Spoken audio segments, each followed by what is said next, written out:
ছাত্র না শিক্ষক? ছাত্র হওয়ার জন্য কি কোনো গুণাগুণ লাগে, বৈশিষ্ট্য লাগে? চাইলেই কি যে কেউ শিক্ষক হতে পারে? শিক্ষক হওয়া খুব সোজা। পৃথিবীতে সবচেয়ে সম্মানের পেশা কোনটি? আসসালামু আলাইকুম রহমতুল্লাহ বারাকাতুহু। আইকে হেভেন পথ একাডেমি থেকে সকলকে আন্তরিক শুভেচ্ছা এবং অভিনন্দন। আজকে আমরা এসএসসি পরীক্ষা বেসিক শুরু করব ক্লাসগুলা। আজকে আমরা ইসলাম শিক্ষা দিয়ে শুরু করতেছি। ইসলাম শিক্ষা বইয়ের 114 এবং 115 পৃষ্ঠায় শিক্ষকের বৈশিষ্ট্য এবং শিক্ষার্থীর বৈশিষ্ট্য নামক দুইটা চ্যাপ্টার আছে। একজন শিক্ষক হওয়ার জন্য কি কি বৈশিষ্ট্য লাগে, একজন শিক্ষার্থী হওয়ার জন্য কি কি বৈশিষ্ট্য লাগে, সেই বিষয়ে আজকে আলোচনা করা হবে। তো আজকে গুরুত্বপূর্ণ একটা ক্লাস হতে যাচ্ছে শিক্ষক এবং স্টুডেন্ট সবার জন্য।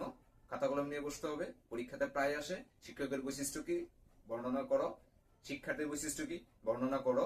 এটা পরীক্ষাতে আসবে বলে না, নিজের জানার জন্য অবশ্যই জানা উচিত। চলো আমরা ক্লাসরুমে যাই, শুরু করি। 104 পৃষ্ঠা, শিক্ষার্থীর বৈশিষ্ট্য। ইমাম শাফি রাদিয়াল্লাহু আনহু ছাত্রের বৈশিষ্ট্য সম্পর্কে তার শিক্ষক আল্লামা ওয়াকি রাদিয়াল্লাহু আনহুকে জিজ্ঞেস করলে তিনি বলেন, ছাত্রের একমাত্র বৈশিষ্ট্য হলো সকল পাপ বর্জন করা। তার মানে ছাত্র হতে হলে অবশ্যই আপনাকে কোনো পাপ করা যাবে না। তাহলে আসেন আমরা এবার জানি ছাত্র কাকে বলে। সবাই কি ছাত্র? আমি কি ছাত্র? আপনি কি ছাত্র? ছাত্র হওয়ার জন্য অবশ্যই কোনো না কোনো একটা শর্ত থাকবে, বৈশিষ্ট্য থাকবে, কোনো একটা লজিক থাকবে।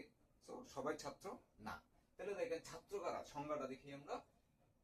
যে নিয়মিত লেখাপড়া করে, যে নিয়মিত লেখাপড়া করে এবং লেখার লেখার প্রতি আগ্রহ ও যত্নশীল থাকে, লেখাপড়ার প্রতি আগ্রহ ও যত্নশীল থাকে, তাকে শিক্ষার্থী বলে। তার মানে যে নিয়মিত লেখাপড়া করে এবং লেখার প্রতি আগ্রহী ও যত্নশীল থাকে তাকে ছাত্র বলা যাবে। আমাকে আপনাকে কিন্তু ছাত্র বলা যাবে না। যে এক বছরের মধ্যে একদিন পড়বে, 364 দিনে পড়বে না। কিন্তু ছাত্র হবে সে যে 365 দিনের মধ্যে 5 দিন পড়বে না, ঈদের দিন কয়েকটা দিন পড়বে না, বাকি সারা বছর লেখাপড়া করবে, সে হবে ছাত্র। নতুবা কিন্তু সবাই ছাত্র হবে না। এবার আসেন আমরা শিক্ষার্থীর কয়েকটা বৈশিষ্ট্য নিয়ে আলোচনা করব। যে দায়িত্ব কর্তব্য বলে ওদেরকে পালন করতেই হবে, সেগুলো নিয়ে একটু আলোচনা করি। 1 নম্বর, প্রথমে আছে শিক্ষকের আদেশ নিষেধ মেনে চলা। একেবারে প্রথম শর্ত, স্টুডেন্ট হওয়ার জন্য, ছাত্র হওয়ার জন্য তাকে অবশ্যই শিক্ষকের আদেশ বা নিষেধ মেনে চলতে হবে। 2 নম্বর, সাক্ষাৎ হলে বিনয়ের সাথে সালাম দিয়ে তাদের খোঁজ খবর নেওয়া।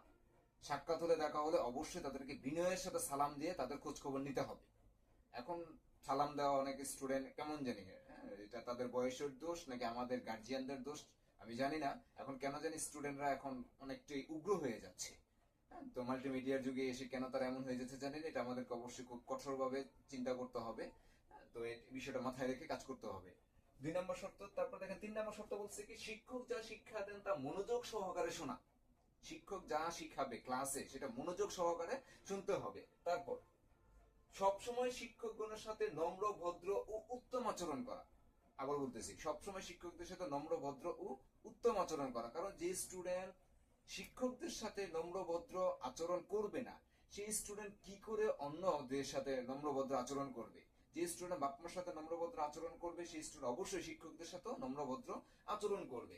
তারপর সহপাঠীদের সাথে সদ্ভাব ও সুসম্পর্ক বজায় রাখা। একটু আগে বলে গেছে, শিক্ষকদের সাথে যদি একটা স্টুডেন্ট নম্রভদ্র আচরণ করে তাহলে অবশ্যই সেই সহপাঠীদের সাথে নম্রভদ্র আচরণ অবশ্যই করবে। তারপর 6 নম্বর, নিয়মিত শ্রেণীতে উপস্থিত থাকা। নিয়মিত শ্রেণীতে উপস্থিত থাকতে হবে। 7 নম্বর, শিক্ষক শ্রেণীকক্ষে ও বিদ্যালয়ে পরিষ্কার পরিচ্ছন্ন রাখা। শ্রেণীকক্ষ, বিদ্যালয় পরিষ্কার পরিচ্ছন্ন রাখা। আর শ্রেণীকক্ষে বা কোথাও শিক্ষকের সাথে দেখা হলে সাথে সাথে দাঁড়িয়ে সালাম করা। সাথে সাথে দাঁড়িয়ে সালাম দিতে হবে শিক্ষককে অবশ্যই। 9 নম্বর, জীবনের প্রতিটি ক্ষেত্রে শিক্ষকদের উত্তম আদর্শ হিসেবে মেনে চলা। জীবনের প্রতিটি ক্ষেত্রে শিক্ষকের শিক্ষা মেনে চলা। 10 নম্বর, শিক্ষকগণ অপছন্দ করেন এমন কাজ থেকে দূরে থাকা। শিক্ষকগণ অপছন্দ করে এমন কাজ থেকে দূরে থাকে। সেটা যতই ভালো হোক না কেন, সেটা ধরে নিলাম একটা ভালো কাজ, কিন্তু শিক্ষক যদি অপছন্দ করে তাহলে একজন ভালো ছাত্রের কখনোই উচিত না সেই কাজটা আবার রিপ্লাই করা। সো একটা শিক্ষার্থীর বৈশিষ্ট্য হবে সে সবসময় শিক্ষকের অপছন্দ হয় এমন কোনো কাজ সে করবে না, যেটা শিক্ষক পছন্দ করে সেই কাজটা সে বেশি করে করা উচিত, কারণ শিক্ষক কখনোই কোনো খারাপ কাজ পছন্দ করতে পারবে না। উনি যেটা অপছন্দ করে সেটা অবশ্যই তার জন্য ক্ষতিকর হবে, সেজন্য শিক্ষক তার এই কাজটা অপছন্দ করবে। তারপর 11 নম্বর বলতেছে কি, কোনো অবস্থাতেই কারোর সাথে অভদ্র আচরণ করা যাবে না। কোন অবস্থাতেই কারোর সাথে, শিক্ষকের সাথে তো নাওই, সহপাঠীদের সাথেও না, অন্য কারোর সাথে খারাপ আচরণ করা যাবে না। 12 নম্বর, সবকিছু বুঝে শুনে পড়া, না বুঝে মুখস্থ করার অভ্যাস ত্যাগ করতে হবে। সবকিছু বুঝে শুনে করতে হবে, মুখস্থ করা যাবে না। তোতাপাকি হওয়া যাবে না। আমি এর আগে বলছিলাম যে তোতাপাকি হওয়া যাবে না, যা পড়বো সেটা বুঝে মাছ ধরা শিখতে হবে, যেটা আমি এর আগের ক্লাসে বলছিলাম। মাছ ধরা শিখতে হবে, অর্থাৎ টেকনিক শিখতে হবে, কিভাবে কাজটা করা যায় সে পন্থাটা সূত্রটা আমাদেরকে আবিষ্কার করে সেটা পড়তে হবে, অন্য কোনো কিছু না। মুখস্থ আপনি কয়টা করবেন, মুখস্থ করা যাবে না। 13, শিক্ষক শ্রেণীকক্ষে যে পাঠদান করে তা লিখে নেওয়া, নোট করা, হ্যান্ড নোট করা। হ্যান্ড নোটের বিষয়ে আমার একটা ক্লাস আসবে সামনে ইনশাল্লাহ। নোট কিভাবে করতে হয়, কোনটা কোনটা নোট করতে হয়, নোট করার পদ্ধতি, নোট করার সিস্টেম, আমি সবগুলো আলোচনা করব, সাথে থাকেন। 14 নম্বর, প্রতিদিনের পড়া প্রতিদিন আয়ত্ত করা। একটু আগে বলে গেছিলাম ছাত্র হওয়ার জন্য নিয়মিত পড়ালেখা করতে হবে, যে সেই হবে ছাত্র। তার মানে প্রতিদিন আপনাকে যে কাজটা করতে হবে সেটা হচ্ছে নিয়মিত লেখাপড়া করতে হবে। সবশেষে বলছি কি, সর্বাবস্থায় শিক্ষকদের জন্য কল্যাণ কামনা করা, শিক্ষক মারা গেলে তার জন্য দোয়া করা। সো এই 15টা বৈশিষ্ট্য একটা স্টুডেন্টের মাঝে অবশ্যই থাকতে হবে। যদি এই 15টা বৈশিষ্ট্য কোন স্টুডেন্টের মাঝে না থাকে, তাকে স্টুডেন্ট বলা যাবে না।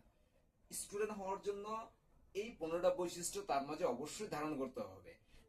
আচ্ছা, এরপর আমরা এখন চলে যাব 115 পৃষ্ঠাতে, নবম দশম শ্রেণীর 115 পৃষ্ঠা। এসএসসি পরীক্ষা যারা দেবে 2025, 26, 27 অথবা 21, 22, 23 যে সালই দাও না কেন, 115 পৃষ্ঠা যেটা আছে সেটা হচ্ছে শিক্ষকদের গুণাবলী।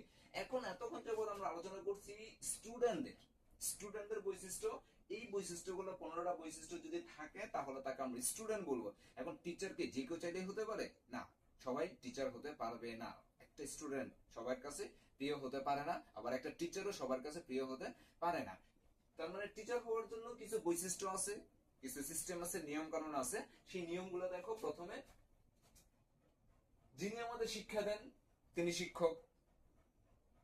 পৃথিবীতে সবচেয়ে সম্মান ও মর্যাদাকর পেশা হচ্ছে শিক্ষা পেশা, কারণ অন্যান্য সব পেশায় আছে, সব পেশাদার আমরা সম্মান করি না, কিন্তু টিচারের কাছে দেখো, তুমিও স্যার বলতেছো, বাবাও স্যার বলতেছে, তোমার মাও স্যার বলতেছে, গ্রামের সবাই থেকে স্যার বলতেছে। তার মানে টিচার হচ্ছে চাঁদ মামার মতো। চাঁদ মামা যেমন আমারও মামা, মারও মামা, বাবারও মামা, সবার মামা, সেম একইভাবে একজন টিচার হচ্ছে স্টুডেন্টেরও স্যার, তার বাবারও স্যার, তার মায়েরও স্যার, সবার স্যার। তার মানে টিচার, একজন শিক্ষক একটা সম্মানী পেশা। এখানে পৃথিবীতে সবচেয়ে সম্মানজনক পেশা হচ্ছে শিক্ষকতা পেশা।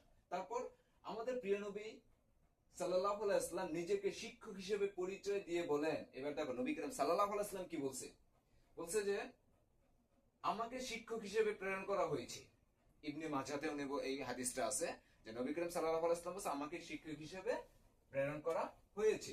এরপরে দেখো, পৃথিবীতে একটু আগে বলে গেছিলাম কিছু বৈশিষ্ট্য থাকতে হবে শিক্ষক হওয়ার জন্য। কি কি বৈশিষ্ট্যগুলা থাকা প্রয়োজন, এর মধ্যে 1 নম্বর, প্রথমে থাকতে হবে একজন শিক্ষক অবশ্যই আদর্শবান হবে। একজন শিক্ষক অবশ্যই আদর্শবান হবে। কি কি আদর্শ তার মধ্যে থাকতে হবে? 1, আদর্শিক জ্ঞানের অধিকারী হবে। প্রথমে তাকে আদর্শিক জ্ঞানের অধিকারী হতে হবে। 2, সকল ধর্মীয় দর্শন সম্পর্কে জ্ঞান রাখবেন, সকল ধর্মীয় বিষয় সম্পর্কে জ্ঞান রাখবেন। একজন ইসলাম শিক্ষার টিচার অবশ্যই হিন্দু ধর্ম সম্বন্ধে জানতে হবে, খ্রিস্টান ধর্ম সম্বন্ধে জানতে হবে, বৌদ্ধ ধর্ম সম্পর্কেও জানতে হবে, নতুবা উনি কিন্তু কঠোর লোক হয়ে যাবে। ইসলাম ধর্ম হলে কঠোর ইসলামবিদ হয়ে যাবে, হিন্দু ধর্মের কঠোর হিন্দুবিদ হয়ে যাবে। সো কঠোর হওয়া যাবে না, ধর্ম কখনো কঠোর হতে শিখায় না। তারপর উত্তম আদর্শের ভিত্তিতে তিনি ছাত্রদের গড়ে তুলবেন, উত্তম আদর্শের ভিত্তিতে তিনি ছাত্রদের গড়ে তুলবেন। তারপর কথা ও কাজের মিল রাখবেন, কথা ও কাজের মিল রাখবেন। যদি আমি বলি আজকে ক্লাসটা আমি শুরু করবো 9টা বাজে, আমি গেলাম 10টা বাজে, 9টা 10-এ গেলাম, 9টা 5-এ গেলাম, স্টুডেন্ট আমার কাছ থেকে কি শিখবে? সো কথা এবং কাজে যেটা বলছি সেটা কথা কাজে অবশ্যই মিল রাখতে হবে, তাহলে স্টুডেন্টরা তাদের টিচারের কথা শুনবে আর টিচার স্টুডেন্টের কথা শুনবে, তাহলে সবকিছু ঠিক থাকবে। কথা এবং কাজে মিল রাখতে হবে। 5 নম্বর, শিক্ষকতাকে নিজের জীবনের পেশা ও ব্রত হিসেবে নিতে হবে। ব্রত মানে কিন্তু লক্ষ্য। সো সো শিক্ষকতা কোনো পেশা না, এটা লক্ষ্য হিসেবে নিতে হবে যে এটা শুধু কাজ করতেছে, অন্যান্য কাজও করতে পারে। শিক্ষক চাইলে আপনি যে কোনো কাজ করতে পারতেন। আমি যদি চাইতাম আজকে আমি এখন অফিসে চাকরি করতে পারতাম, আমি আজকে একটা স্কুলে চাকরি করি। সো শিক্ষকতাটা মনে প্রাণে যদি হওয়া যায় তাহলে তার জন্য শিক্ষকতা করা উচিত। শিক্ষকতা সবার জন্য না। শিক্ষকতা, আবার বলতেছি, শিক্ষকতা সবার জন্য না। এটা সম্মানের পেশা, কাউকে দেওয়া যায়, প্রোডাক্টিভিটি, এটা উৎপাদনশীল একটা কাজ। সবগুলো প্রতিষ্ঠান উৎপাদনশীল না। শিক্ষক বলা হয় শিক্ষা যেটা মেরুদণ্ড। সো মেরুদণ্ড তৈরি করতেছে, আমরা মূল ভিত্তি তৈরি করতেছি। সেই জন্য অবশ্যই আমাদের উচিত শিক্ষাকে শুধু পেশা হিসেবে না, ব্রত হিসেবেও নেওয়া। তারপর অন্যের ব্যাপারে আপোষহীন থাকা। একজন শিক্ষক অবশ্যই অন্যের ব্যাপারে আপোষহীন থাকবে। কোনো অন্যায় সে নিজেও করবে না, কোনো অন্যায় তার সামনে হলে সে সেটা সহ্যও করবে না। তারপর দুনিয়া ও আখেরাতের কল্যাণকে সামনে রেখে এই পেশায় আত্মনিয়োগ করা। দুনিয়া আখেরাতের কল্যাণকে সামনে রেখে এই পেশায় আত্মনিয়োগ করা। দুনিয়াতে এটা সম্মান থাকে, আখেরাতের সম্মান থাকে, এই কথা ভেবে চিন্তে তাকে এই পেশায় আসতে হবে। এরপর খ নম্বর, একজন ভালো শিক্ষক অবশ্যই গভীর জ্ঞানের অধিকারী হতে হবে। একজন ভালো শিক্ষক অবশ্যই গভীর জ্ঞানের অধিকারী হতে হবে। কিভাবে হবে দেখো, সবসময় জ্ঞান চর্চা করবে উনি, সবসময় জ্ঞান চর্চা করবে, সবসময় পড়ার মধ্যে থাকবে, সবসময় নতুন নতুন আপডেট। পৃথিবী, ইসলাম ধর্মের কথা যেহেতু আমরা ক্লাস করতেছি, 1450 বছর আগে সাহাবাদের যে ইতিহাস আছে, সেই ইতিহাস যদি বারবার আমি আওড়াতে থেকে তখন স্টুডেন্টরা বলবে স্যার এটা তো হয়েই গেছে, নতুনত্ব কিছু থাকতে হবে। নতুনত্ব না থাকলে আপনি ধর্ম প্রচারও করতে পারবেন না, স্টুডেন্টদেরকেও আকৃষ্ট করতে পারবেন না, স্টুডেন্টদেরকে ভালো করে বুঝাতে পারবেন না। সো নতুনত্ব দেওয়ার জন্য অবশ্যই জ্ঞান চর্চা রাখতে হবে। তারপর ক্লাসে পড়ানোর জন্য আগেই প্রস্তুতি দিবেন। ক্লাসে পড়ানোর জন্য অবশ্যই আমাদেরকে প্রস্তুতি নিয়ে ক্লাসে যাওয়া উচিত। কারণ একটা ক্লাসের সময় থেকে 30, 40, 50 মিনিট।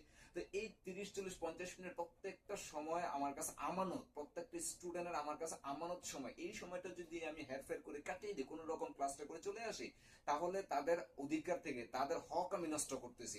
এটা মাথায় রেখে ক্লাসে যাওয়া, এই জন্য আগে থাকতে প্রস্তুতি নিয়ে তারপর ক্লাসে যাওয়া উচিত।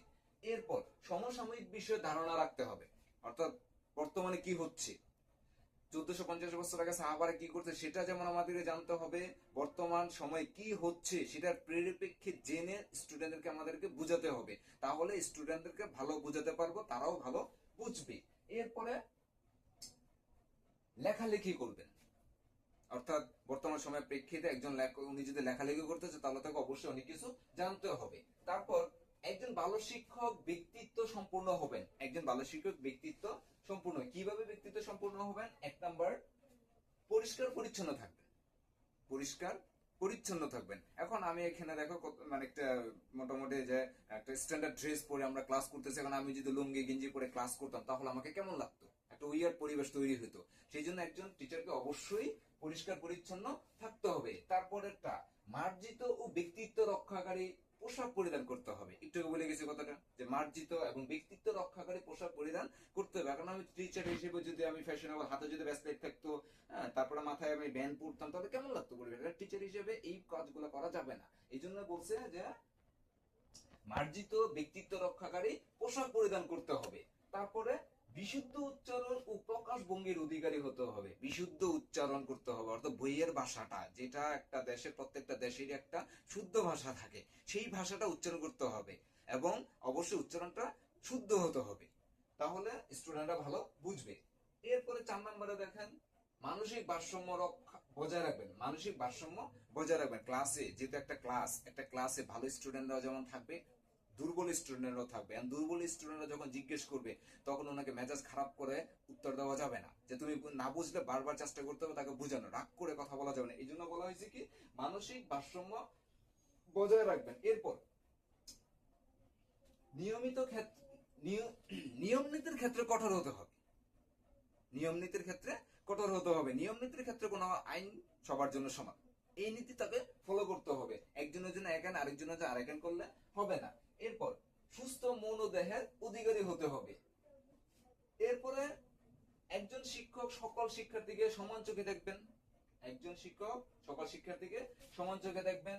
তারপর তিনি প্রয়োজনে একটি বিষয় বারবার বলবেন। তিনি প্রয়োজনে একটি বিষয় বারবার বলতে হবে। এরপর ছাত্রদের একান্ত আপনজন হবেন। ছাত্রদের একান্ত আপনজন হবেন। কারণ একটা টিচার হচ্ছে, যদি একজন টিচার বাবার সমতুল্য, যেমন আমার কাছে অনেকগুলো স্টুডেন্ট অনেকগুলো গোপন কথা বলে, সেগুলো যদি আমি সবার কাছে প্রকাশ করে ফেলি তাহলে সে কিন্তু তার বিশ্বাসটা ভেঙে ফেলবে, সে আমাকে বিশ্বাস করে কোনো কিছু গোপন কথা বলবে না। এখন আমাকে যদি না বলে সে ভুল করার সম্ভাবনাটা বেশি থাকবে, কারণ তাকে পরামর্শ দেওয়ার কেউ থাকবে না। আমাকে কেউ যদি বিশ্বাস করে কোনো কিছু বলে সেটা আমি গোপন রাখবো, প্লাস তাকে একটা সুন্দর পরামর্শ দেবো যেভাবে এইভাবে কাজটা করলে তুমি সফল হতে পারবা। সেই জন্য শিক্ষকের কাছে অবশ্যই সবাই সমান থাকবে এবং একান্ত বিষয়গুলো যখন টিচারকে বলবে সেইগুলা সুন্দর করে শুনবে। তারপরে দেখেন এখানে সবশেষে প্রখ্যাত সাহাবী মুয়াবিয়া ইবনুল হাকাম রাসূল করিম সাল্লাল্লাহু আলাইহি সাল্লামকে বলে, রাসূল করিম সাল্লাল্লাহু আলাইহি সাল্লাম বলেছেন, অর্থাৎ মহানবী সাল্লাল্লাহু এই মুয়াবিয়া ইবনুল হাকামকে রাসূল করিম সাল্লাল্লাহু আলাইহি সাল্লাম বলেন, আমি তার পূর্বে ও পরে তার চেয়ে সুন্দর শিক্ষাদানকারী শিক্ষক আর দেখিনি। অর্থাৎ মুয়াবিয়া রাসূল করিম সাল্লাল্লাহু আলাইহি সাল্লামকে বলতেছে যে মহানবী সাল্লাল্লাহু আলাইহি সাল্লামের চাইতে তার আগে এবং পরে এর চেয়ে ভালো কোনো শিক্ষক উনি আর দেখেনি। আল্লাহর কসম, তিনি আমাকে কখনো বকাবকি করেননি, মারেননি এবং ধমকও দেননি। সো আমাদের এই হাদিসটা আছে কোথায়? একেবারে সহিহ মুসলিমে। তার মানে নবী করিম সাল্লাল্লাহু আলাইহি ইসলামের হাদিস দ্বারা আমরা আজকে ক্লাসটা শেষ করব। সবশেষ কথা হচ্ছে মহানবী সাল্লাল্লাহু আলাইহি ইসলামের হাদিস থেকে সহিহ মুসলিমে যে হাদিসটা আছে সেই হাদিসটা থেকে আমরা যেটা বুঝতেছি, একজন টিচার অবশ্যই তাকে ছাত্রদের প্রতি রাগান্বিত হওয়া যাবে না, ধমক দেওয়া যাবে না, বকাবকি করা যাবে না, তাদেরকে আদর করে ভালোবেসে যতটুকু বোঝানো যায় ততটুকু আমাদেরকে চেষ্টা করতে হবে বোঝানোর। কারণ তারা ছোট মানুষ, তারা বোঝে না বলেই তাদের আমাদের কাছে বুঝতে আসছে, তারা পারে না বলেই স্কুল কলেজ বিশ্ববিদ্যালয়ে যায়। তারা যদি পারতো তাহলে স্কুল কলেজ বিশ্ববিদ্যালয়ে যেত না। যেহেতু তারা পারে না, স্বীকৃতিপ্রাপ্ত তারা পারে না, সেজন্য আমাদের কাছে আসে শিখার জন্য।